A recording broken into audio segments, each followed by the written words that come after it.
মোহাম্মদ আলমগীর আপনি লিখেছেন, কেউ যদি কবিরা গুনাহ করে আবার তওবা করে এরকম দীর্ঘদিন ধরে করতে থাকে তার জন্য মাসআলা কি?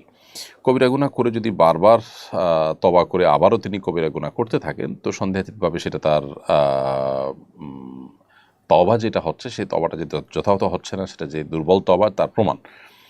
অতএব তওবাকে শক্তিশালী করার চেষ্টা করতে হবে। আপনার কোনো অপরাধ হওয়ার পর যে তওবা হবে সেই তওবাটা এতটা স্ট্রং হবে যে আপনি পরবর্তীতে কোনো অপরাধ করার আগে যেন আগেরবার আপনি যতটা সেটার সঙ্গে লড়াই করতে পেরেছেন দ্বিতীয়বার যেন তার চেয়ে আরেকটু শক্তিশালীভাবে করতে পারেন, তওবাটা যেন একটু পাওয়ারফুল হয়। এরপরেও যদি এরকম বারবার হয় তো আল্লাহর কাছে ক্ষমা চাইতে আমরা কার্পণ্য করবো না, কারণ আল্লাহ তাআলা তাওয়াব, বারবার তিনি বান্দার তওবাকে কবুল করেন। বাট আমাদের তওবা হতে হবে প্রত্যেকটাই আগেরটার তুলনায় শক্তিশালী। তাহসান তাইয়্যিব আপনি লিখেছেন, আমি জীবনে অনেক শিরক কুফর করেছি, এখন কিভাবে তওবা করব? শিরক কুফরের নাম ধরে ধরে তওবা করতে হবে কিনা? যদি মোটা দাগে হয় তাহলে সেক্ষেত্রে আপনি আলাদা আলাদা সেগুলোর কথা উল্লেখ করে করে তওবা করতে পারলে অবশ্যই উত্তম।